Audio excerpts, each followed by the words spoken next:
They should be able to. I'll be able to check in half a second. Okay.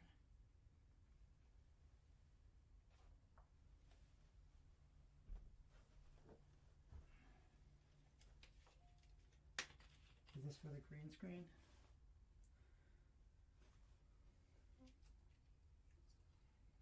Go. And we're up. Awesome. Yeah, that's my green screen. I wanna, I gotta get some pens and pin it up, you know. Next one we'll do with the green screen, will put me on like a nice beach or something like that. Right. I'm gonna check the YouTube.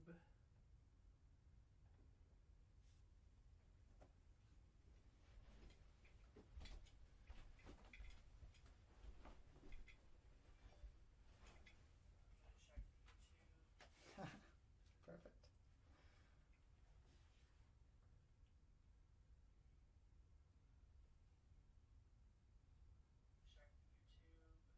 Here we are.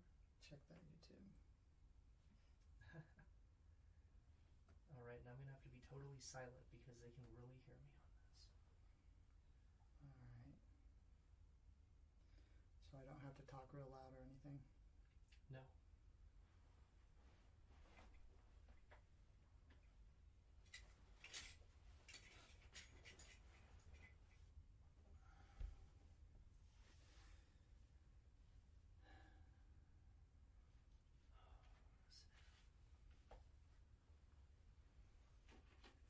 All right, we're just getting everything set up here. We're going to get going in a minute. Sit tight, get comfortable, get your headphones. Make sure you're in a safe place to do some breathing. You're not operating any heavy equipment or anything like that. I'm gonna shut the camera off for 1 second. Go for it. But they can still hear us. Okay.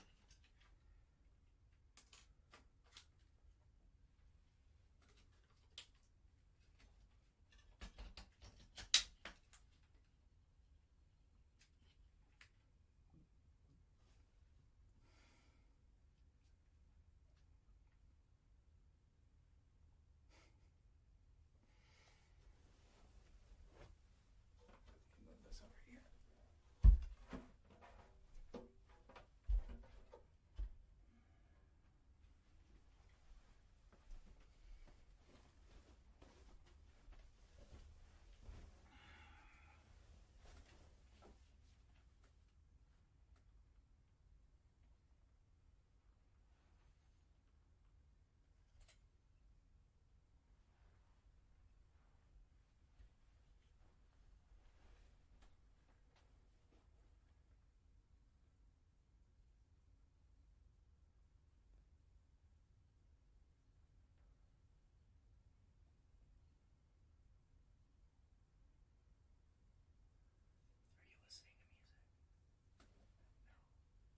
Are you listening to music? No. You hear some music? Here's something somewhere.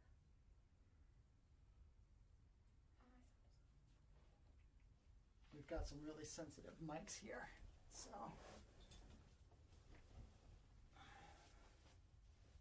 You good? Yep. Okay. We'll give folks another minute or so to log on. And then we'll get going.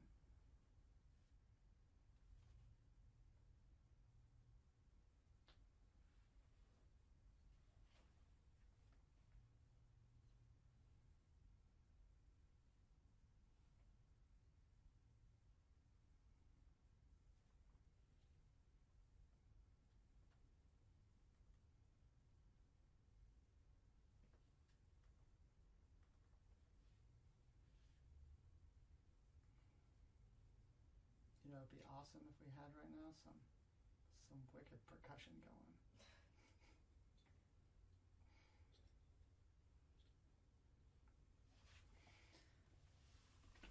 We good?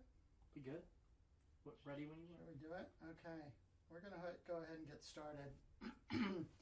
For all you people out there in the live stream universe, thank you for being here. I'm very, very happy to be able to connect virtually with all of you and hopefully share with you some tools which have impacted my life, and I hope that they're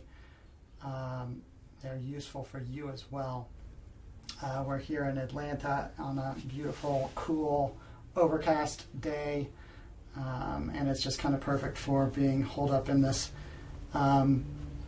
studio here that my friend William was able to provide. We kind of threw this together last minute. I had a workshop planned for the 28th, and as March progressed, it became increasingly clear that the coronavirus was going to be a much bigger deal than I think anybody really understood, and everything started shutting down, and it became obvious by about mid-March that the workshop was not going to happen, and then everybody was quarantined a week later. So we kind of threw this together as a way of connecting still, and hopefully of allowing us to come together as a community. And I believe that we'll have people joining us on this stream from coast to coast, and who knows where else. But for us to all be together and to breathe in unison. One of the things that we were going to have was a percussionist here who was going to help provide some kind of background beats for us to all breathe to, but we'll just roll with it as we do with the Wim Hof method.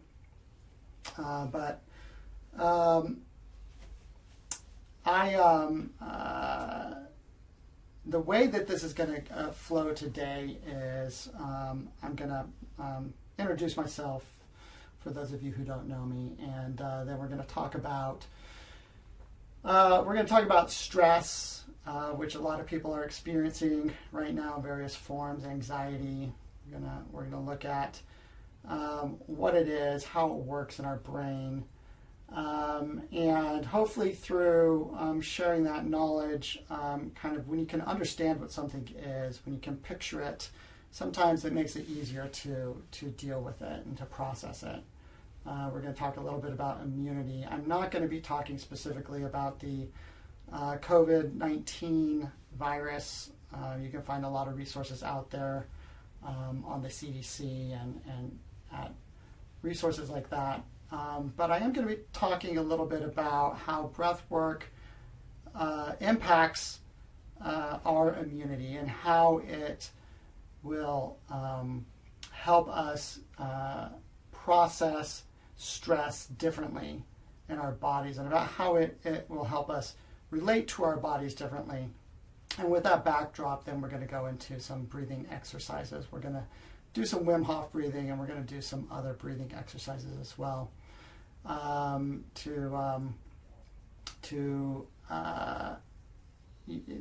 let you all kind of experience the power of breath work. I'm sure some of you out there have a lot of experience in this area, and that's great. And some of you might be brand new to it as well, and that's fine too. I'm going to keep it kind of entry level, yeah, let's get into it.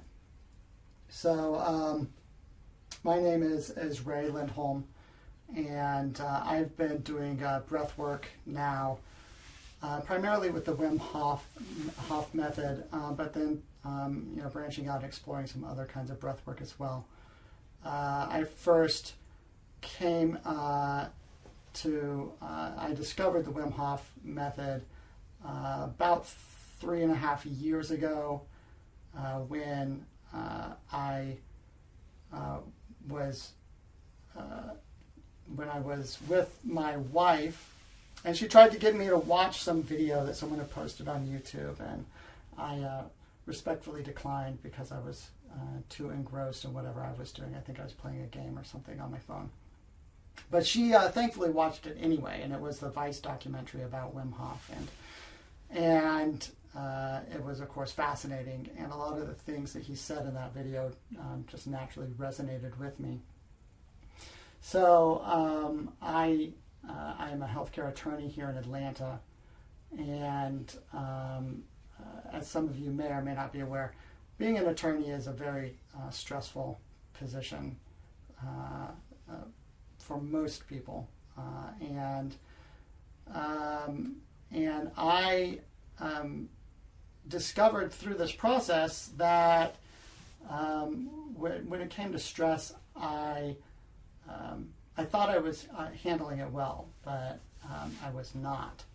And before I found the Wim Hof method, it was pretty clear physically that I needed to do something. I needed to change somehow. And then the Wim Hof method came along. And the first time I tried it out was when I had a very stressful day at work, and I discovered that I was going to have to work on this project all night, and I felt this overwhelming sense of stress just wash over me. And it was something that I thought was going to be due at the end of the week, and found out it was due the following morning. And I decided I'd try the Wim Hof breath. And I had done a little bit of research on my own about how to do it. I'd never seen it demonstrated, and didn't even know if I was doing it correctly. And I immediately experienced the effects of that breathing. I was immediately able to take all my stress and all the overwhelming emotions and push them aside and really focus on what I needed to accomplish. And throughout the rest of the day, I just kept coming back to my breath and kept practicing conscious breathing every time I would feel overwhelmed, every time I would, feel like I was hitting a roadblock in what I was trying to do. And it kept working, and I was able to focus. I had a lot of energy, and I was able to get everything completed on time, and I knew I needed to know more about what was going on. I'm the type of person that's always trying to understand how things work, trying to understand what the reality is behind different experiences. And so that launched me onto this kind of journey that I've been on. And as those who know me can attest, for a while, you couldn't have a conversation with me without me bringing up Wim Hof or breathwork in some manner. So then a year later, I found myself climbing a mountain with Wim in my shorts. You want to go to the next slide? And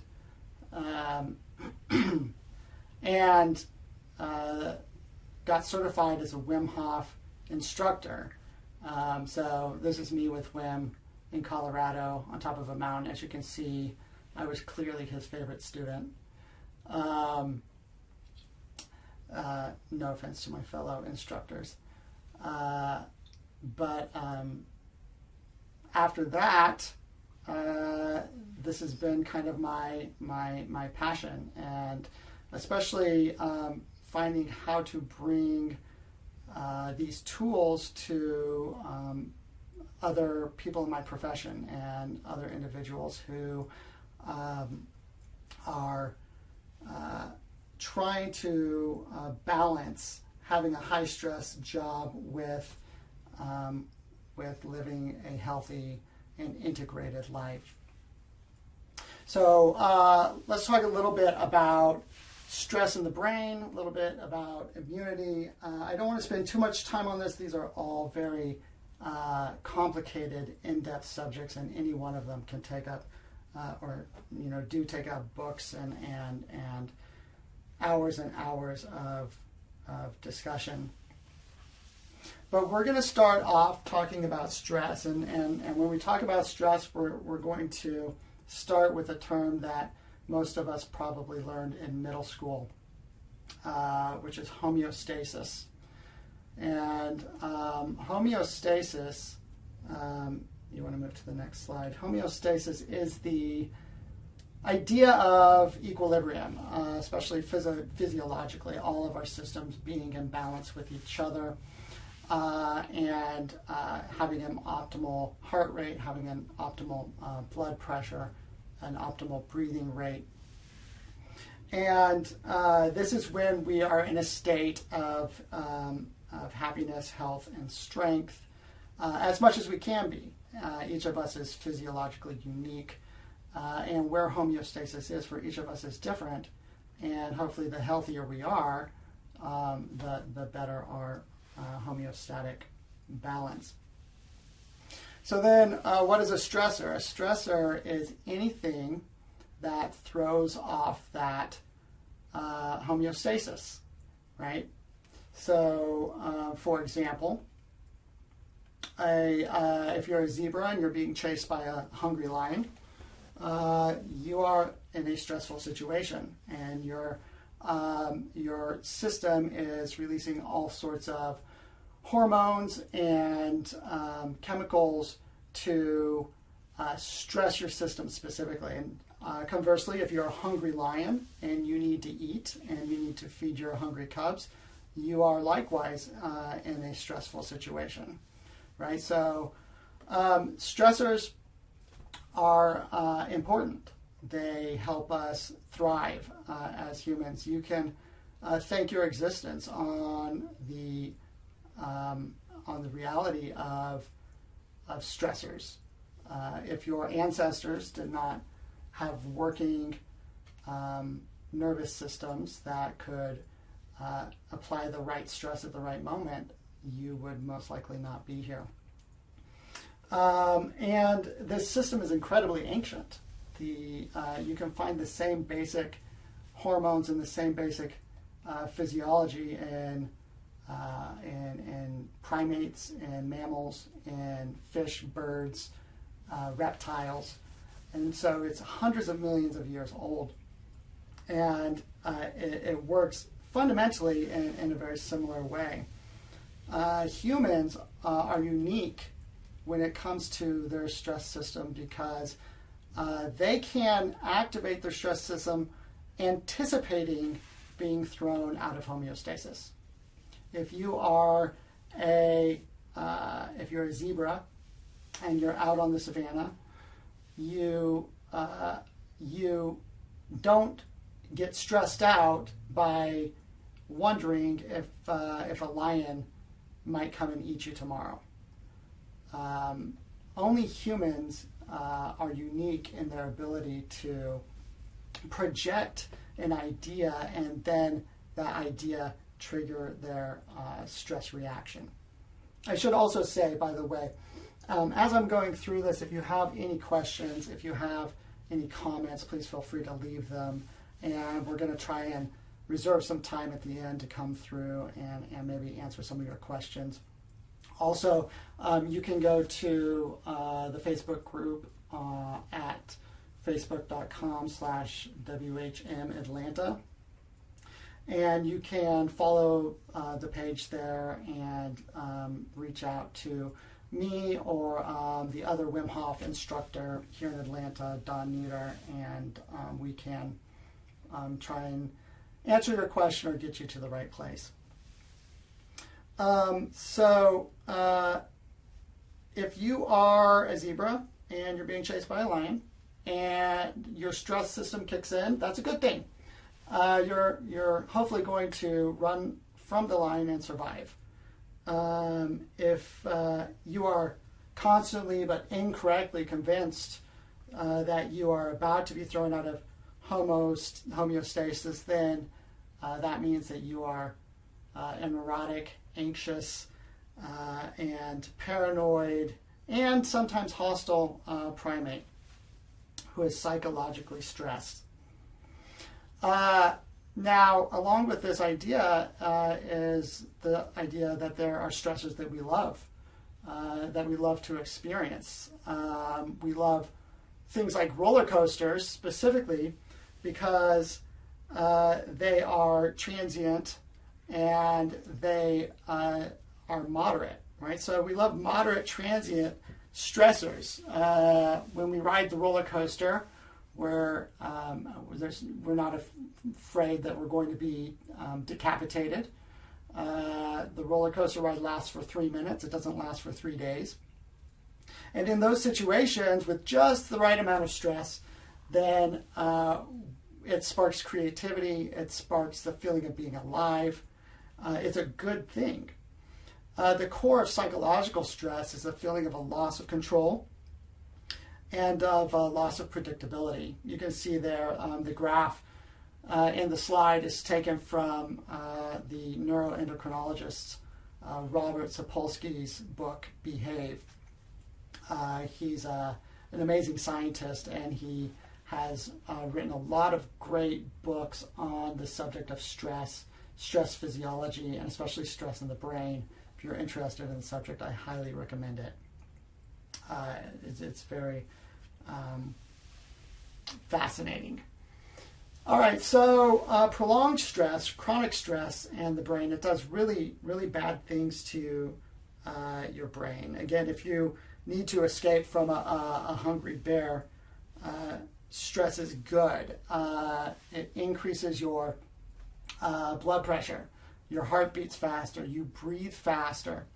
Your liver releases glucose into your bloodstream, so you're getting quick bursts of energy, and you're getting it distributed throughout your body very quickly so that you can act quick.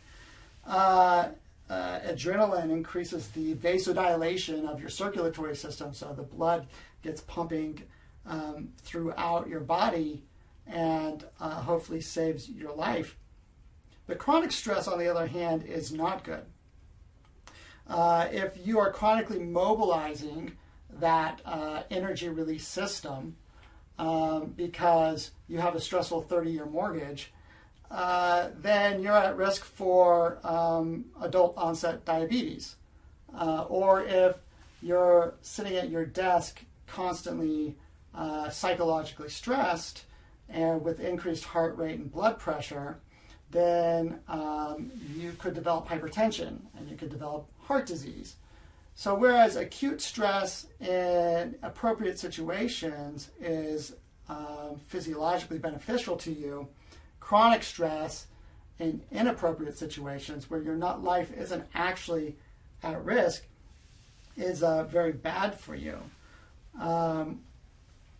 So another thing that comes to bear for our purposes is that acute stress also positively influences your immune response, whereas chronic stress in a long term degrades that same immune response. So you have lower immunity and all sorts of bad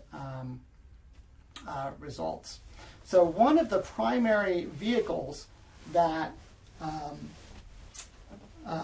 sorry, I'm on this like really cushy couch here. So one of the primary vehicles to stimulate your nervous system is through your vagus nerve. Your vagus nerve is your 10th cranial nerve, and it's the longest nerve in the body. You can see an illustration of it there on the left, and it goes throughout all your major organ systems. It has a ventral branch and a dorsal branch, and the vagus nerve is responsible for your sympathetic and your parasympathetic responses. So your nervous system has a somatic part to it. That's the part that we can control. I say, I want this glass of water, and I reach over and I get the glass of water, which I actually needed. I can control that. But now I've ingested the water, and my system is taking that water and it's moving it throughout my system. I'm not in control of that. It's an autonomic process. I don't sit there and think, okay, now the water is going to move to my kidneys and is going to, hydrate me. So the autonomic nervous system controls things like your heart rate, digestion. It controls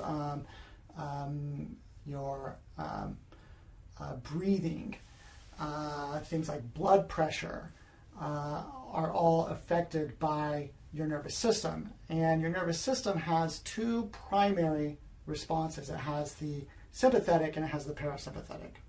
The sympathetic the parasympathetic nervous system is responsible for that fight or flight stimulus, and it helps you when you're in an acutely stressful situation. It helps you hyper focus. It dilates your pupils so that you can see. It releases adrenaline, epinephrine, and norepinephrine from your adrenal glands, which act all over your system to open it up and to get it moving, to increase blood pressure and to increase blood flow, breathing, heart rate, all of that. As I mentioned, it makes your liver release more immediate energy into your system, so you have it accessible. And it shuts down all the long-term projects, all the long-term building projects that you have in your system. So it gets rid of any digestion. It shuts that down. It shuts down growth hormone, right? It shuts down your reproductive system. If you're about to be eaten by a bear, your body no longer is concerned with thickening the inner lining of your uterine wall, right? It just wants you to get out of harm's way. Whereas the parasympathetic is commonly referred to as the rest and digest system. So that's the system where your blood pressure is decreased. It opens up your gallbladder for digestion. It's the counterbalance to that sympathetic. And what happens a lot with chronic psychological stress is a lot of our adverse physiological results are because the body is constantly convinced that it's being chased by a bear, even though you're just sitting in your office dealing with angry clients or angry bosses or whatever it might be that's causing that psychological stress. And but your body still shuts down all those long-term projects. And so it can chronic stress can affect growth. It can affect reproduction. It can affect your inflammatory response. It can affect your long-term immune response. So it's a serious issue. Now, there's another part to the vagus nerve and this fight or flight that we've all heard about. There's actually more to it. There's also a freeze. So in extremely stressful situations, and in certain animals more than others, the dorsal vagus nerve will cause a complete immobilization. And you may experience this in an inability to make a decision when you're in an acutely stressful situation. A number of years ago, my 14-year-old son, when he was just a little toddler, 1.5 to 2 years old, he would do this thing where he would pass out and he would turn blue. And it was usually if he had hurt himself or if there's some strong stimulus that he experienced, he would stop breathing and he would collapse. And it was a very freaky thing to see. The first couple of times he did it was when my wife was there with him by herself, and so she explained it, and then eventually he would come back and his blood would return and his lips would become the normal color again. But you couldn't really understand what it was until you saw it, and that's when I kind of discovered what kind of freeze reflex I have when I'm stressed out, because I saw him collapse and I'm holding him and I just felt like this immobilization, and I started giggling hysterically like a maniac, completely unhelpful. And I was just basically saying, like, breathe, please breathe. And so that's what that extremely acutely stressful situation can do. It can cause a complete shutdown of your system. Some animals, it's their play dead instinct, right? So that's how we know that freeze instinct. So you can see it's kind of a curve there from the social engagement down in the green, going up to the activation of the sympathetic nervous system, and I did it again, nervous system with the ventral vagal system up through the dorsal and the freeze, and then coming back down. So the vagus nerve is very important, and as it turns out, when we're doing the breathing exercises, they affect the vagus nerve extraordinarily, and hopefully you will be able to feel that yourselves here in a few moments as we start to do some of these breathing exercises.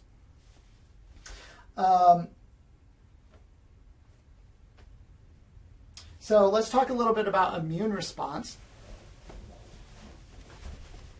So your immune system is likewise incredibly complex, and the more you study about it, just the more mind-blowing it is. But there are essentially three different aspects to the immune system. And it's called a system, even though it's not like your nervous system where you can see all your nerve endings and stuff. It's really these different types of systems, types of cells that all work together. So you have the first level there, which are the physical barriers. So your skin, for instance, acts as an immune barrier. As long as it's intact, it's very effective at keeping organisms and keeping bacteria, viruses, chemicals from getting into your system. It's also got a slightly acidic pH to it, which helps to kill organisms and keep them from proliferating too much. As we all know, it's very important that you wash your hands right now for at least 20 seconds to kill off the coronavirus. But really, we should be doing it all the time because the organisms collect on the skin because they can't get down past it.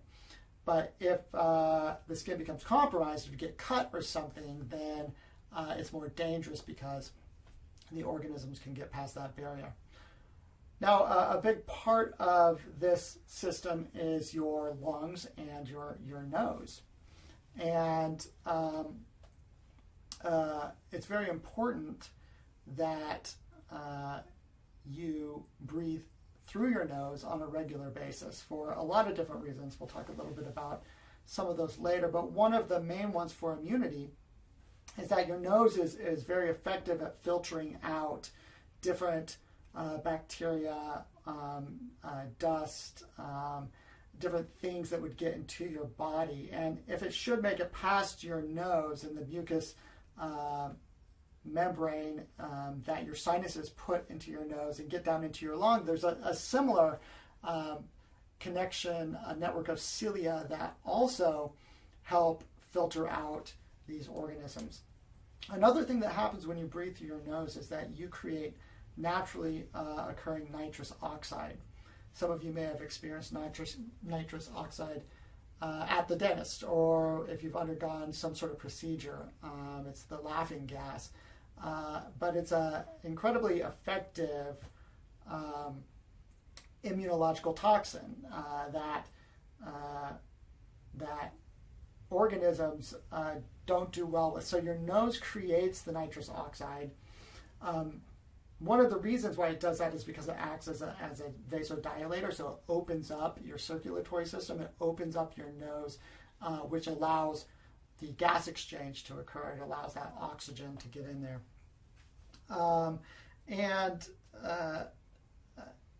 But in addition to that, individual cells, immune cells, also create nitrous oxide to kill pathogens that they're trying to combat.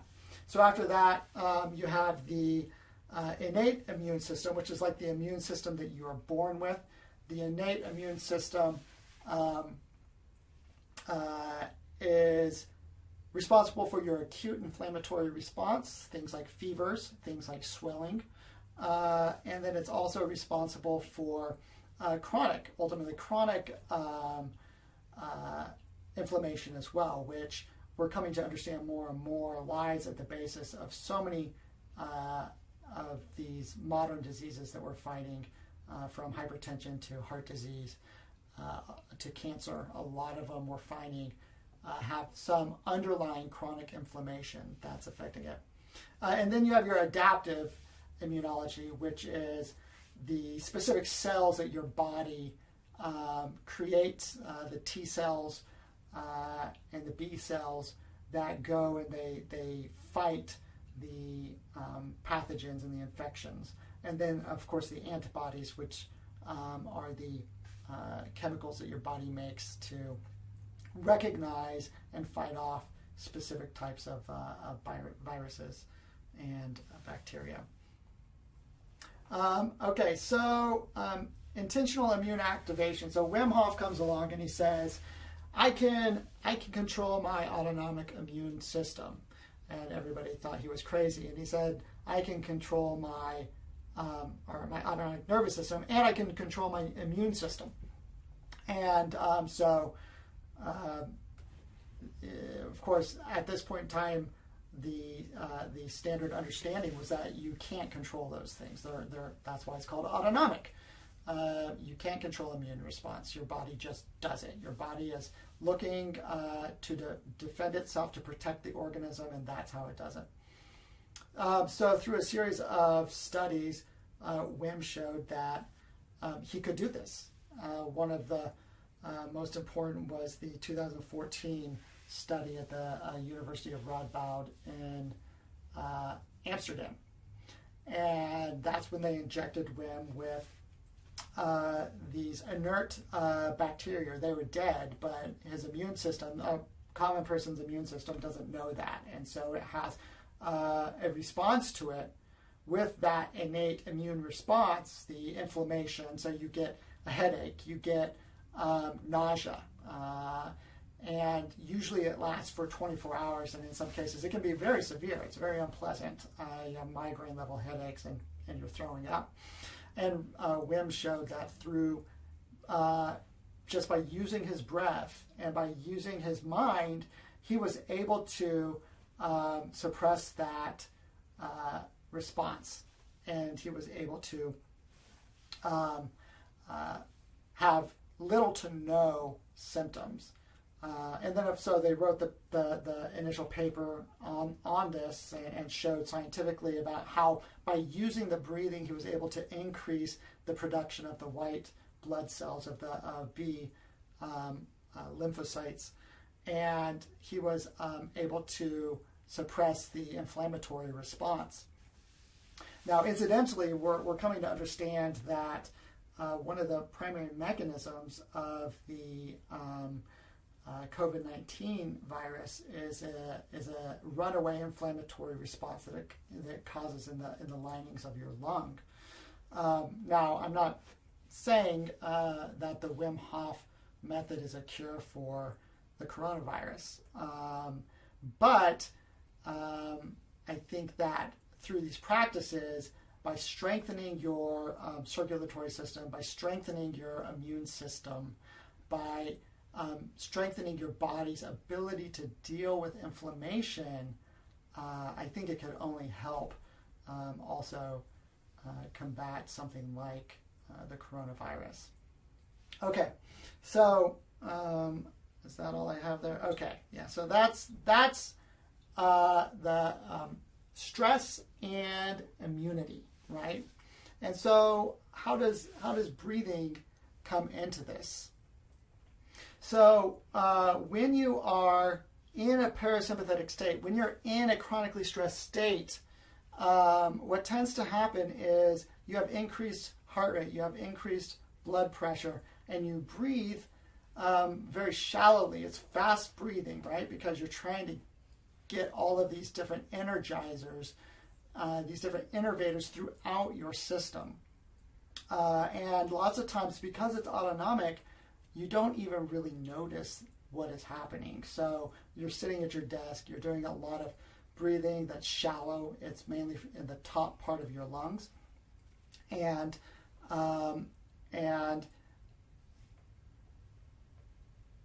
just like your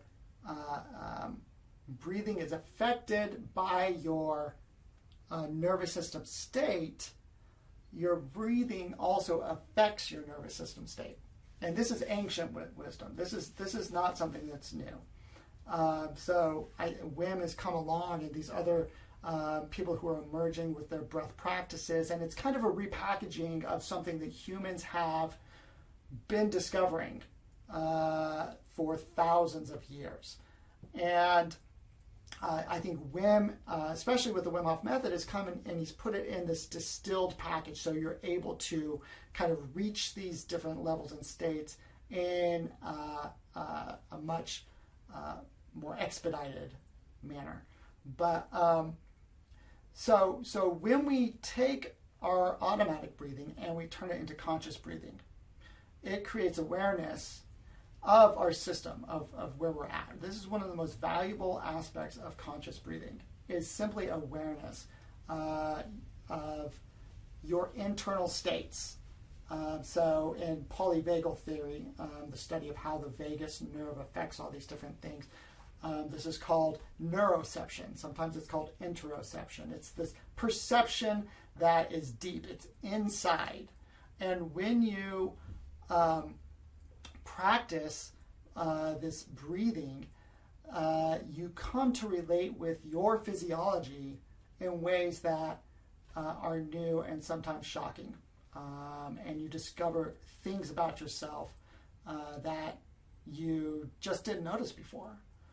For me, I discovered that I store stress in certain parts of my body, especially in my shoulder on the right side, my upper back. And when I am really focused on something, which I'm just trying, like I'm trying to complete a project, even working on the slides for this presentation, I noticed as I was sitting there that I was entering that state, that my shoulders would be hunched up and kind of moved forward, and that I was breathing shallowly, and I'd have to come back to my breathing and come back to, affecting my system so it could relax. So breathing is a powerful tool. Now in Wim Hof, we also have this added practice of cold exposure, and when you combine those two, then the fireworks really start to happen. But today we're just talking about breathing. So whenever you're doing any sort of breathing practice, it's important that you always practice safely, and especially if you ever do the Wim Hof method. There's a chance of you losing consciousness based upon how the method works, and I'll talk a little bit more about that later. But the bottom line is you never want to practice in any way that you might be harmed. So don't drive and practice Wim Hof breathing. There's other breathing practices. If you're stuck in traffic for 3 hours and you need to control that stress response, there's other breathing you can do. But don't do the full Wim Hof breathing. Same with being in water. Don't practice when you are in water if you're by yourself, because the chance for sudden passing out can happen. And unfortunately, there have been a couple people who have not practiced correctly, and they did die. And I don't want that to happen to anybody out there. So be sure that you're always in a safe, relaxed place. I like to be either sitting like I am now or lying down. And both have their different advantages. And I encourage you to experiment and see what works best for you. Okay, so now let's do some breathing exercises. And again, what we're going to be doing here is we're going to be doing a lot of checking in. We're going to be doing some breathing, and then we're going to be coming and seeing, how did that affect us? How did that move our state? And it's that noticing that is really the benefit of this method. That understanding that comes with the practice itself. So to start out, I just want us to take a deep breath, just fully in through your nose. And I just want you to hold it for a couple seconds and then just let it go. And just stay at that level. And once you feel the need to breathe in, then start to breathe normally again. And just notice your system. Notice how it affects you. Do it again. Deep breath in through your nose. Hold it for a couple seconds. And then let it go.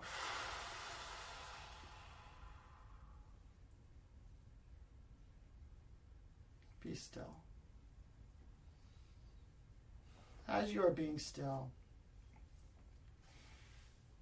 I want you to just experience your body and experience where it's at right now. Is it tired? Is it hard for you to take a deep breath? Right? Do you feel tightness? When you take a deep breath, do you want to yawn? That yawn is a nervous system recalibration going on.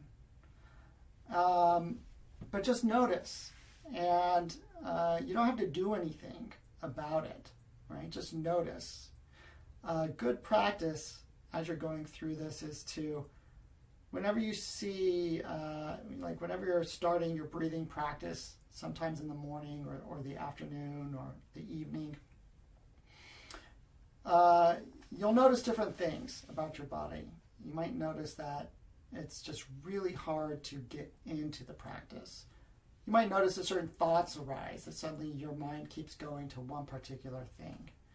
And it's a good practice to say to yourself, I see you, I accept you. And you don't have to do anything about it. You're just noticing and you're acknowledging. This kind of goes with a mindfulness practice as well. In mindfulness, we are practicing being here in the present moment. And it's non-judgmental experience of where you're at in the present moment. And a lot of that is about noticing, right? It's not about changing. It's not about fighting where you're at. Maybe you don't like where you're at in the present moment and you want to do something about it. Maybe you're a very goal-oriented person. But what you'll find is that by practicing letting go in the present, by practicing accepting where you're at in the present, your body will find that homeostasis. It'll find that equilibrium. And you don't have to do anything. You just have to be. And sometimes that's the challenge of the present moment. When you're working from home and you're trying to have conference calls and you're trying to make sure your kids are entertained and homeschooled and they're learning, and when you don't know what's going to happen tomorrow, you don't know if there's going to be enough respirators if you get sick. You know, you have all this garbage going on in the background, all these things that you can't control, that you can't predict. Being in the present moment is the most powerful place you can be. Because in this present moment, you have everything that you need. You can control this present moment, but you can't control all these hypotheticals, all these psychological stressors.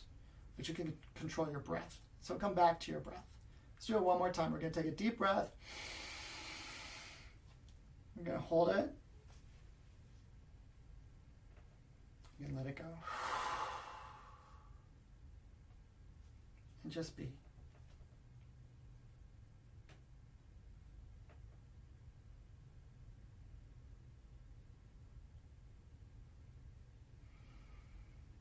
And then when you feel the need to breathe, just return to your normal breath again.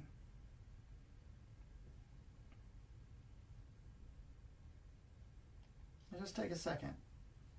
Connect with your body. Feel yourself in the present moment.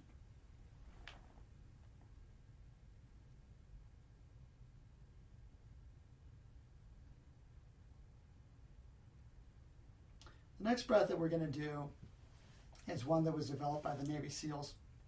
It's called box breathing. Some of you might have tried it before, might be aware of it. This is a simple breathing technique which is very effective with controlling anxiety, with bringing you to a place of focus.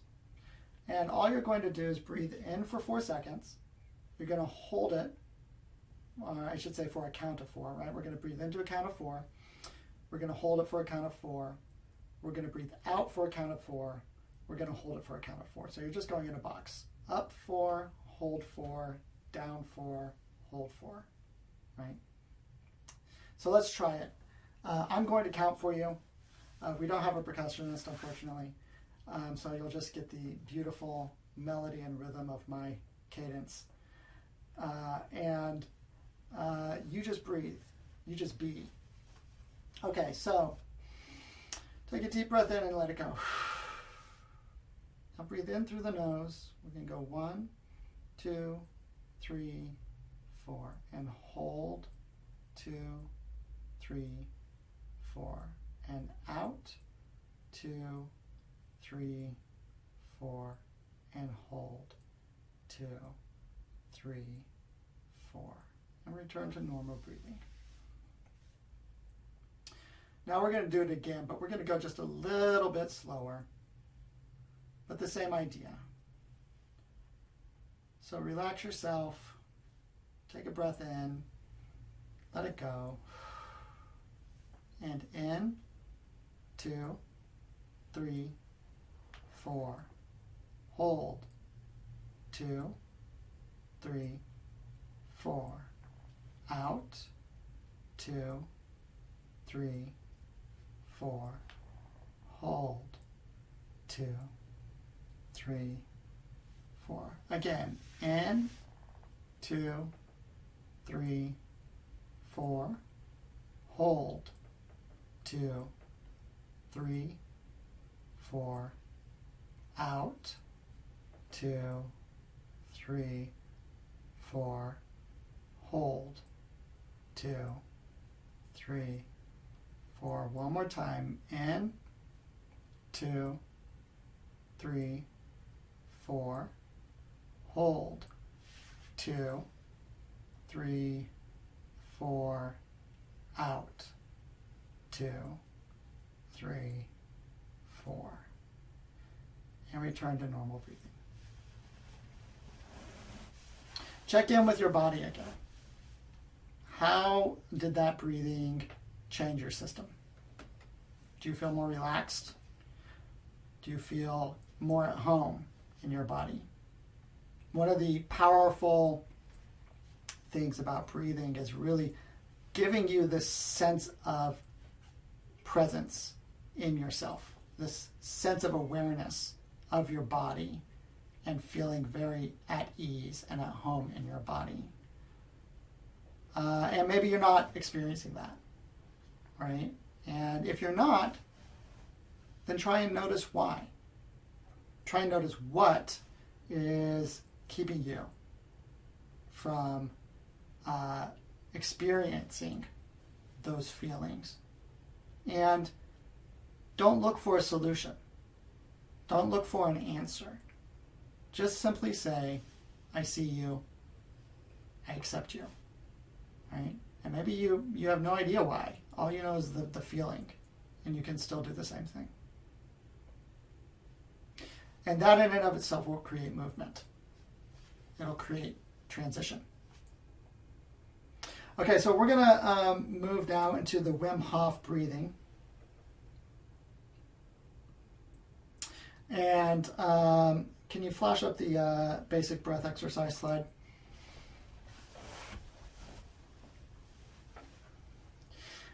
So the Wim Hof breath is a very simple breath.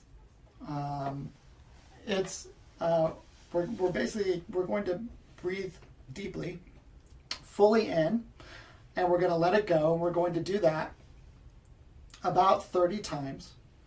And then at the end of the 30, we're going to do that same thing that we did with the first breaths, where we breathe in, hold, and then release, and then stay, right? So we're going to do that. We're going to stay after the last breath out. And we're just going to stay in that state until you feel a clear need to breathe. And at that point, you're going to take a deep breath in, and you're going to hold that breath for about 15 seconds or so, whatever feels good to you. And then you're going to let it out and continue breathing. Just return to normal breath. I want to emphasize for everybody that you are in control of your own experience. Wim says, you are your own alchemist, right? He says that because when you do the breathing, your endocrine system is releasing all these hormones, your adrenals are getting stimulated, you are influencing profoundly your physiology intentionally, and you're in control of that. If you like what's going on and you want more of it, you can go deeper. If what's going on is causing you stress and fear, and you don't like how it feels, you can stop, and you can just start returning to normal breath. And within 30 seconds, a minute, a couple minutes at the max, your body will return back to that equilibrium, and all those sensations will go away. So what are some of the sensations that you can expect? You can expect to start feeling some tingling in your fingers. You might experience cramping in your hands. This is called acute respiratory alkalosis, and when that happens, your hands can cramp a little bit. You might get the T-Rex hands. You might feel other areas of tingling, of numbness. You might feel lightheaded. And I would again encourage you with these sensations to notice them and to notice what they spark inside of you. If they spark anxiety, if they spark fear, that's information. That's telling you something, right? And just notice it and accept it, right? You can make the determination of whether it's so severe that you want to stop, and by all means, listen to yourself and do that. But you might also decide that you want to continue exploring it and see what happens. And you can do that as well. Make sure you're in a safe place. Make sure that you're relaxed. Finally, I'll say this before we get in. I think we'll do like a 10 breath kind of trial, and then we're going to go and we're going to do a full breathing round. But with this breathing practice, it's very personal. This is you exploring your own physiology, your own psychology. And other people are going to have information. And take the information, consider the information, find out how you can understand and interpret that information. But ultimately, it's a personal experience. And when you do the breathing, I encourage you to try it in different styles, in different places, at different times of the day, and notice what your different experiences are. When you do the breathing, you can try it with a faster cadence or a slower cadence. You can try and do rounds of 4 or 5 as opposed to rounds of 3. But experiment with it, because every time you do, you're going to have a different reaction. No 2 breathing sessions are ever going to be the same, but all of them are going to reveal something about you. So be free with it. And the other thing that I'll say is that when you are doing these practices, you can have strong emotional responses as well. A lot of us have had traumatic experiences in our past, and the trauma memory is strong, and it's intense, and it's long, and lots of times it's not even fully accessible, and sometimes when you start to connect with your body in these different ways, it can bring up different emotions. Sometimes it's euphoria. Sometimes you just might feel overwhelming sense of being safe, of being happy, and that's wonderful. But other times you might have other emotions come up, and I just encourage you again to be an observer of yourself, be an observer of your reaction, and see what happens. All right, let's do it. This is an adventure, and I wish I could see each of you face to face, because this is what I love. I love seeing people go through this experience and seeing the effect that it has on them. But who knows? Maybe one day you'll be at one of my workshops, and I'll put you in a big bucket of ice too, and that's another great experience. Okay, so we're going to do a trial Wim Hof breathing, and then we're going to go into several different rounds. We don't have any background music or percussion or anything here, but if you want to at home turn on some good music that you might think would be good breathing music, please feel free to do that. Sometimes I can add to the experience. Sometimes it's nice to just have it be silence too, and then you can move from the interior to the exterior in your perception. But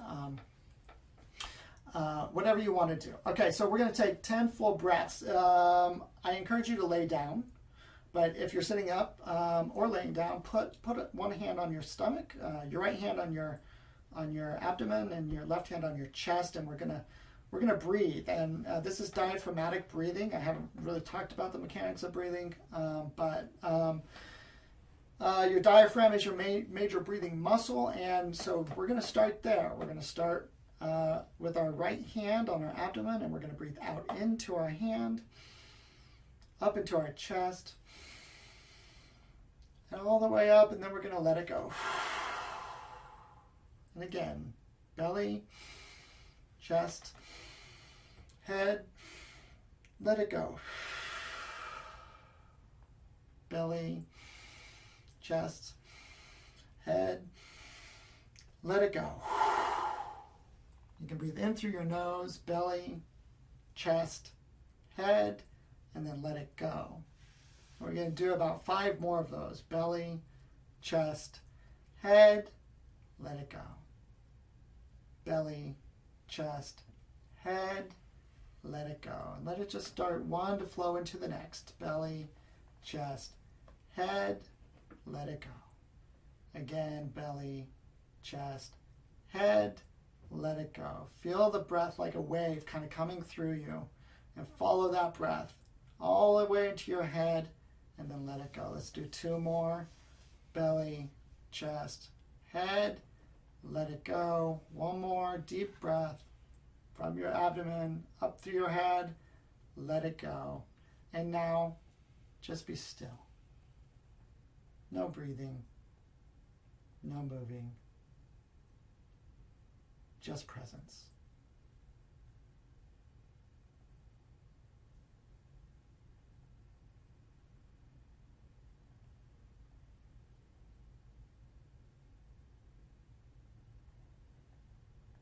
You might be feeling tingly. Hopefully you're feeling a sense of just being deeply in your body. That's that vagus nerve being stimulated. In a second, I want you to take a deep breath when your body tells you you need to, and you're going to just hold that breath.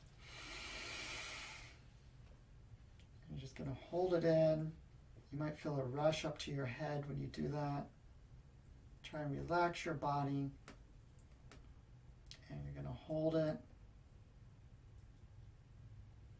Hold it for about 5, 8 more seconds.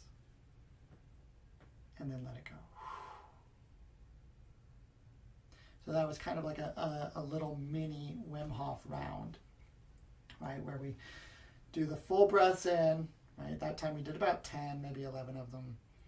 And then letting it go, being still, and ending with that deep breath in. After that, you can return back to normal breathing. And that's it. That's really the basic breath.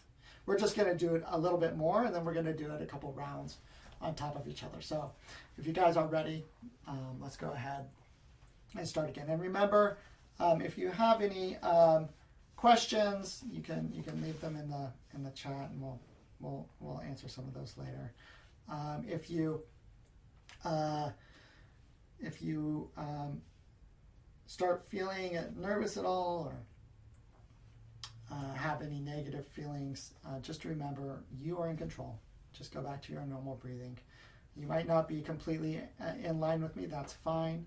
Just listen to yourself. Just listen to your own physiology. Flow with your own breath, and then we'll meet each other on the other side. Okay. So take a deep breath in. Just let it go. All right. Here we go. Belly, chest, head, and out. Into your second one. Belly, chest, head, let it go. Again, belly, chest, head, and let it go. Fully in, all the way up, let it go. Deep breath in, let it go. From your belly on up, let it go. And keep breathing all the way in, and let it go. Just let go of all of that stress. Fully in, let it go. All that anxiety, let it go. Deeply in, let it go. Belly, chest, head, let it go. Belly, chest, head, let it go. Again, all the way in, and let it go. Keep breathing. Fully in, and out. And out. All the way in. And out. You might feel energy coursing through your body all the way in and out. Fully in. Let it go. Got about 15 more. Fully in. Let it go.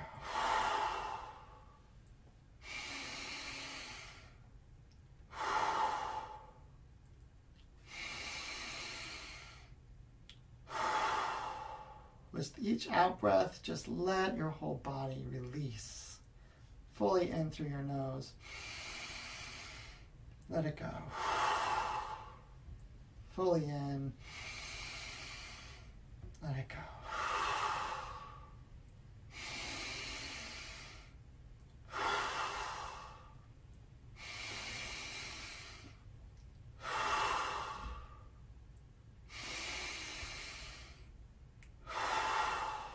Good. Do about 5 more. You might feel lightheaded, tingly. It's all good. Fully in. Let it go. 3 more. Let it go. Powerful breaths. In. Let it go. 2 more. Let it go. Last big breath all the way in. Wait. Let it go. And be still.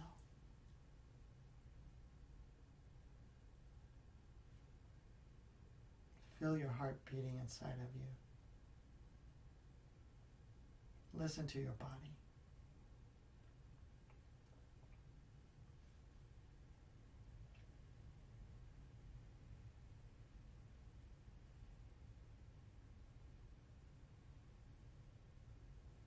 Let the thoughts come, and let them go. Don't hold on to them. Just notice. And just return to the deep listening in your body.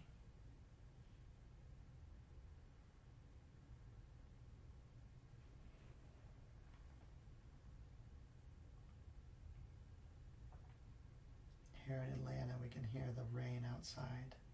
It's beautiful. Just let whatever sounds are in your environment just wash over you. And in a second, when your body tells you it's time to breathe, I want you to take a deep breath in and just hold it.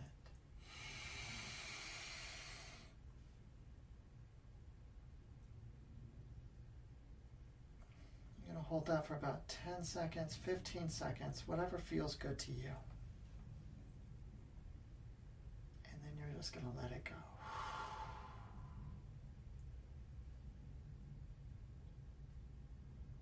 And just return back to your breath.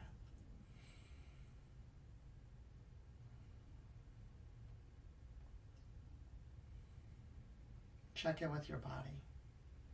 How did that move you? What is your body saying to you? Do you feel relaxed? Do you feel kind of deeply centered and at peace? That's the strong stimulating of the vagus nerve. It's toning the nerve so that your balance between the sympathetic and the parasympathetic is really getting tight. Just normally breathe for just a couple seconds. And then we're going to go into the second round. We're going to do the exact same thing again. You might find that you're breathing easier, that you're feeling that breath kind of flow through you in more of an unobstructed manner, which is good. It's a good thing. So let's do it again. Right hand on your abdomen, left hand on your chest. And let's breathe in. Belly, chest, head. Let it go. Again. Fully in. Don't worry about counting. Don't worry about the result. Just be present in the process. Fully in. Letting go. And all the way in. All together.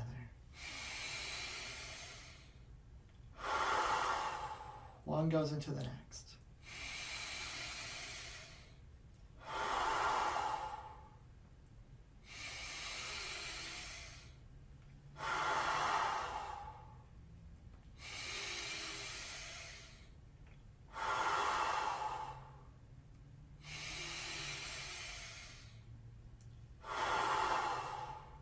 Keep breathing.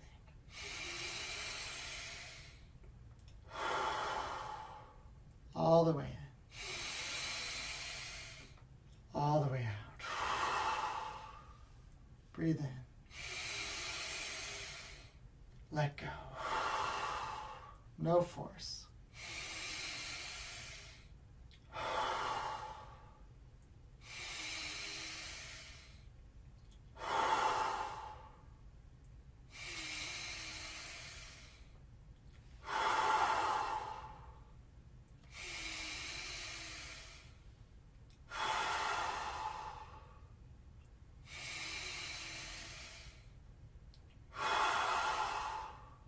About 10 more.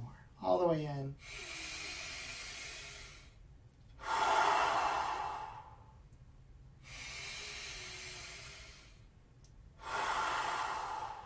Feel your belly expand up into your chest.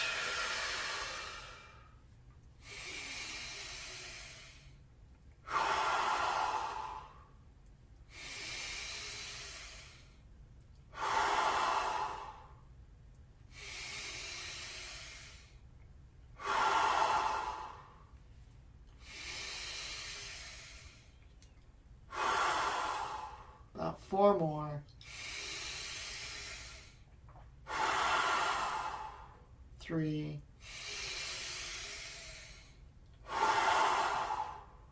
2.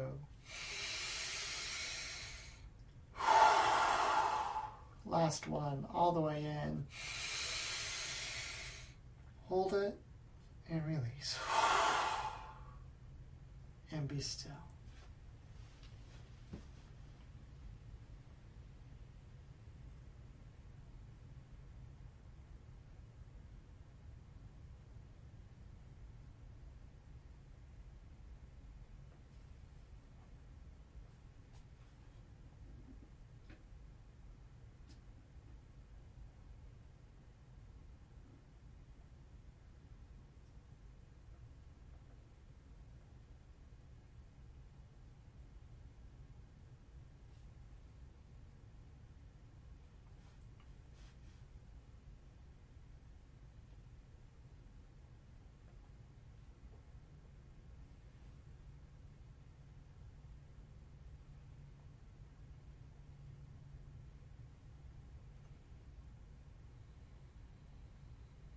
When you start to feel the need to breathe, I want you to breathe out the rest of the air that's in your lungs and wait for another couple seconds.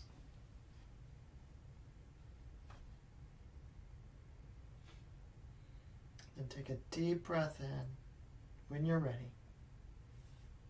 Listen to your own body. And hold that breath.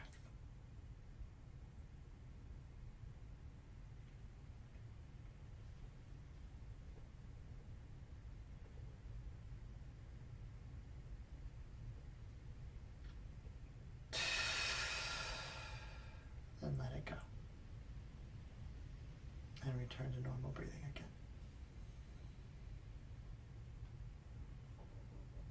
You might have got a little bit deeper that time. I find that I have different stages in my breathing. The initial breaths, the initial practices, I like to think of as the opening breaths. These are the breaths that are just getting your system flowing. It's breaking down different blocks, different stresses that you've been holding on to. And as you begin to let those go, as they melt away with the breathing practice, you start to move deeper and you move into these deepening breaths.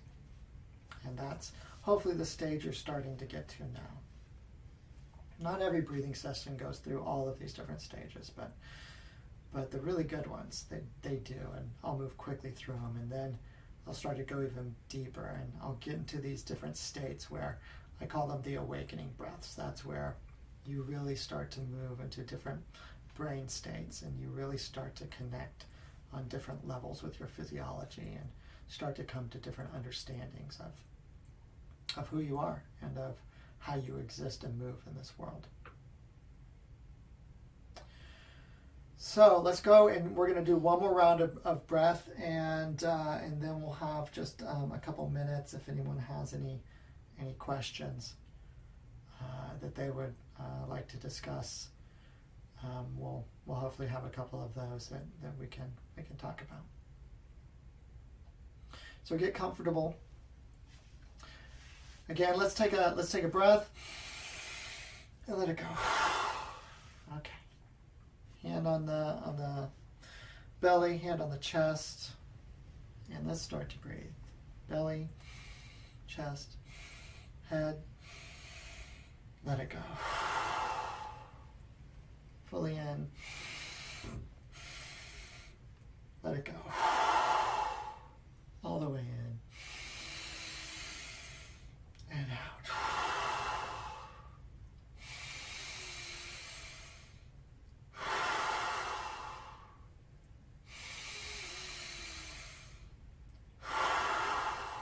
Keep breathing fully in. Let it go. Deep breath. Let it go. You know, we're not together physically, but as we're doing these breathings, all the way in and letting go, our systems will actually start to sync. Our heart rates will actually start to align with each other across all of these distances. In deeply and out. Even though we're quarantined, even though we're in isolation, we're all going through the same experiences. And that's beautiful. All the way in and let it go.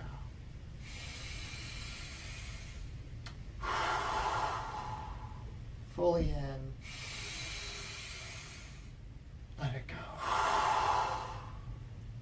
Fully in. Let it go. Remember, you're in control.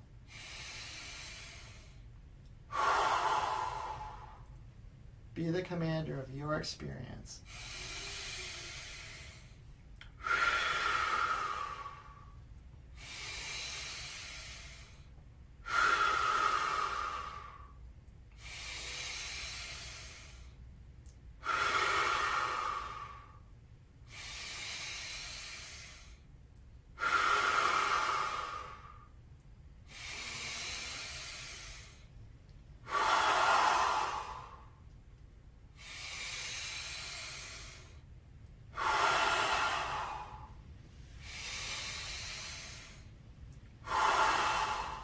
Fully in. Let it go. If you're having trouble breathing with your nose, it's okay to use your mouth. It doesn't matter. Breathe in. Let it go. In. Let it go.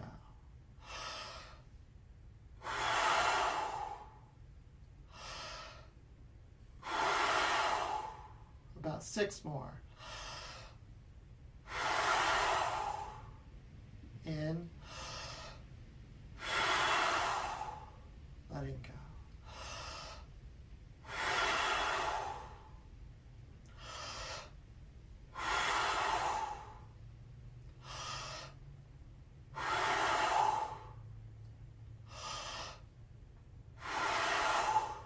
Two more.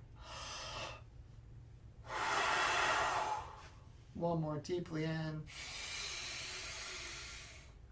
Hold it and let it go.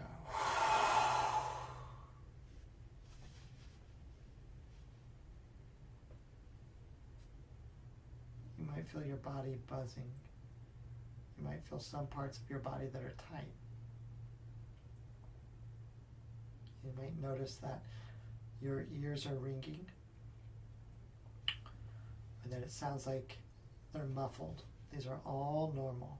All of this is fine. It's your body's natural reactions. Your body is so amazing. It's such a gift. All of these innate abilities that you have, your body's ability to heal itself, your body's ability to thrive in environments and in ways which are just foreign to today's understandings, to modern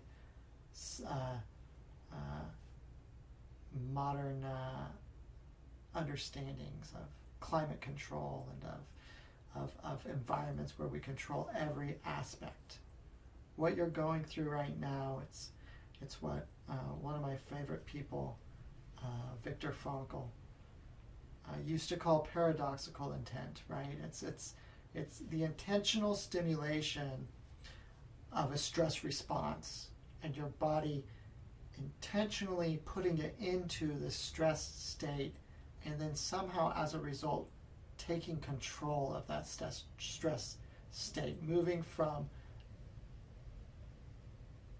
an awareness of chaos and of lack of control, and moving it over to an understanding of order and of control and of predictability. And by doing this, you're coming to reprocess your stress response.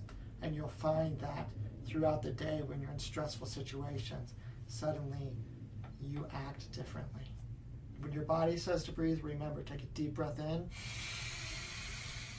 and hold it. That's where the magic really happens. That's where your body has been primed to receive this hyper injection of oxygen, and it's taking that oxygen and it's shunting it through your system, deep into your tissues, deep into your organs, and your whole body is coming alive with energy, and it's taking that oxygen and it's turning it into the metabolic process and creating energy and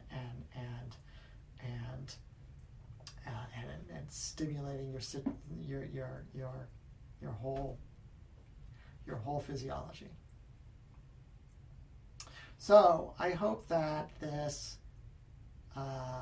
guided breath, I hope that it's been a powerful experience for you. It's an experience that really fundamentally shifted my understanding of who I am and what I'm capable of. And I hope that you've seen just a little bit of that tonight, that you've seen that you have so many capabilities and so many gifts just waiting to be connected with, just waiting to be unlocked. So with that, do we have any questions, any comments? Anything? Yeah, we had one from Derek Mills. What has been your experience doing the breathing with Wim Hof? My experience with Wim himself. Wim is a madman. What you see is what you get. If you've seen an interview with Wim, that is Wim. That's him. All the time, and it's great. He is life-giving. He is. As a lawyer, I'm trained to be skeptical. I'm trained to look at things that people say and analyze them and research them and find the gaps and find where they're wrong. And that's what I did when I first came across Wim Hof. He said a lot of things that resonated with me, but I thought, what is he selling? What is he out to get? And then I found out he had an online course. I'm like, oh, okay. He's trying to sell his online course. And I started doing my research like I do. It's what I've been trained to do. It's what I do for a living. And I was really shocked to find that I didn't find anybody who said he was a charlatan. I didn't find anybody who was saying, that he's a charlatan, that he's selling something. And it's true. And when you meet him in person, you see his spirit. You see what he wants, and he's doing all of this because he really wants everyone to know. He wants everyone to have this same connection that he has with his body. He's been doing it a lot longer, and his connection is profound. And what he can do with his mind to control his body. There's been Wayne State University recently published a study on him where they stuck him in an MRI, and he couldn't do the breathing or anything else, and they exposed him to cold and all this stuff, and they studied what his brain did, and they discovered that he can just use his brain to heat up parts of his body. He can use his brain to release these endocannabinoids, these endo-opioids, which all of our brains make. They make your body is a chemical manufacturing facility, and it can make all of these different endorphins and things, and he can do that just with the power of his mind, and he wants everybody to be able to do that, and truly believes that we can all do it, just through this basic practice, just doing this every day. And it's true. I believe it too.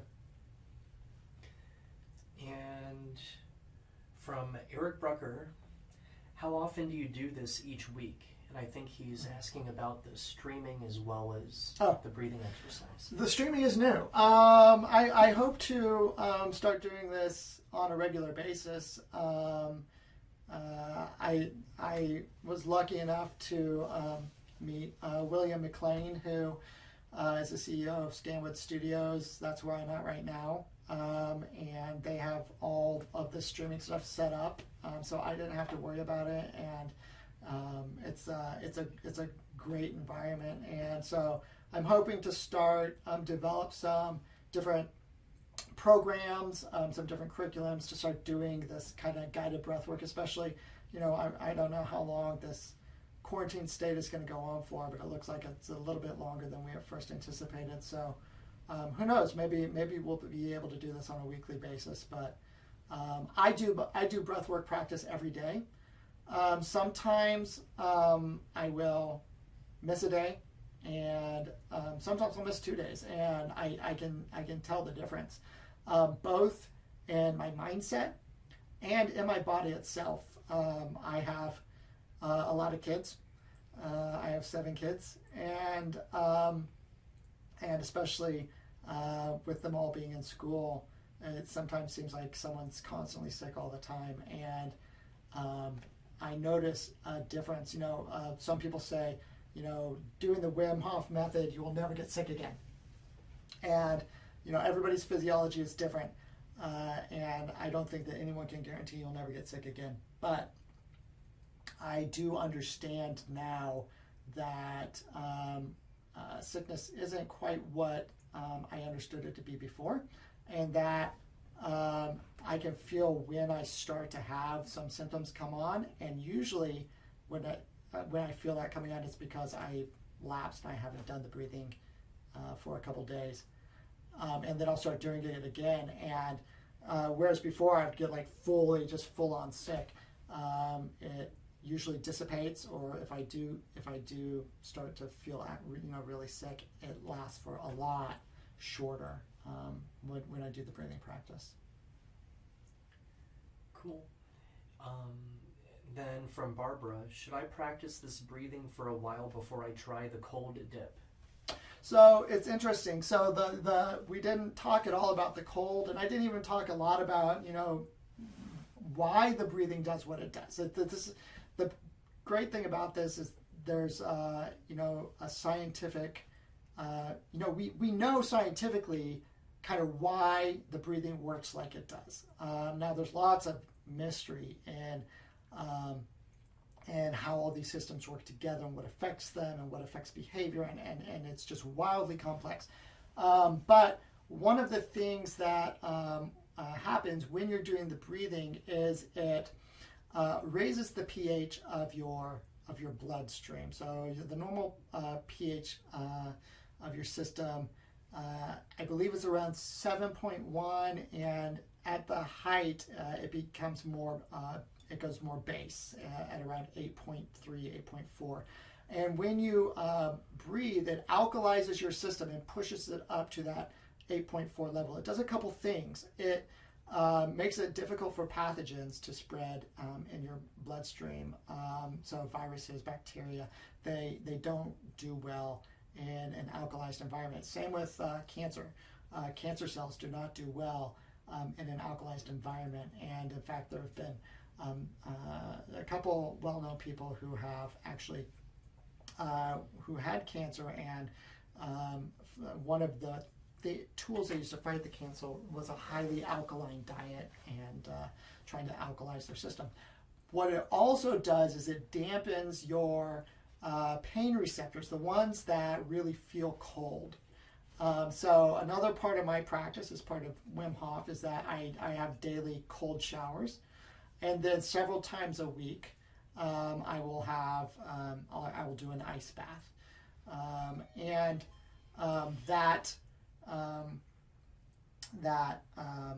so the breathing prepares you for the cold. Now, one of the things that I'll post on the Facebook group, and through the Facebook group, I can also sign you up for my email distribution. There's the 20-day cold challenge, and Wim Hof, you can go to wimhofmethod.com. You want to flash up the last slide with some of this information on it. You can go there, you can download Wim's app, and he also is doing like a quarantine challenge, like a 30-day quarantine challenge. So by all means, start to experiment with cold exposure gradually. Starting with just turning your shower cold. It can be at the end of your shower. It can be at the beginning of your shower if you're really adventurous. But start to slowly turn it cold and work your way up to being able to spend 30 seconds in the cold, eventually, hopefully, a minute and a half in the cold water. And you'll start to build up your tolerance, and your body will start to adapt to that. It'll start, again, your body's amazing, and it will start to develop what's called brown adipose tissue. And you'll be able to create thermogenesis. You'll be able to create heat, actually, to regulate your core temperature. Let's go ahead and take one more question, and then we'll wrap up. How important is posture when doing the breathing? Yeah, so that's another thing that we didn't talk about, is kind of the physiology of a breath. What goes into your breathing? What does breathing anatomy look like? These are all things that I cover in my workshops, and things that might be the subject of future live streams or future webcasts. Posture is very important to having a good breath. Very important to your ability to take in as much oxygen as you can without really forcing, and being efficient, creating an efficient breath. So it's very important you have your pelvic floor, right? Your diaphragm kind of bisects your thoracic cavity. It separates your thoracic cavity from your abdominal cavity, and it's just this huge, like, parachute-like muscle that goes up, and it's your primary breathing muscle. And one of the one of the physiological benefits you get from breath practice like this is that you're strengthening your immune system, and you're strengthening your breathing muscles. You're strengthening your diaphragm. You're strengthening your intercostal muscles, which are right in between your ribs. And you're developing flexibility in your floating ribs down here, which really can expand as your lungs expand like a balloon. And also up here in your upper chest, with your pectoral muscles and the ability of your chest to come across, to come out, and then your whole thoracic cavity to be able to expand to accommodate a full breath. So what you want to do is align that diaphragm over your pelvic floor, and then breathe from your belly, and then just feel everything like a balloon, just kind of ballooning out. And you can breathe out and breathe in and hold it. And that kind of stretches, and then breathe out. And when you breathe out, you can straighten up. Breathe out some more. And more. Then you can really feel that diaphragm under there with all that breath out. So posture, very important. I could keep talking for probably hours on this subject, but when you're lying down, one final tip: when you're lying down, to align that pelvic floor, you should put a pillow underneath your legs, or you can just kind of let them naturally fall like this, and that helps align the pelvic floor with the diaphragm, so you can get a nice full breath and get the oxygen flowing in your system. All right, that's all we have time for. Hopefully you found this helpful. Let me know, send me a message either through the Facebook page or through email. You can reach me at Wim Hof Method Atl @gmail.com. And just drop me a question. Let me know if you want me to add you to my mailing list. And thank you for tuning in. And happy quarantine, everybody.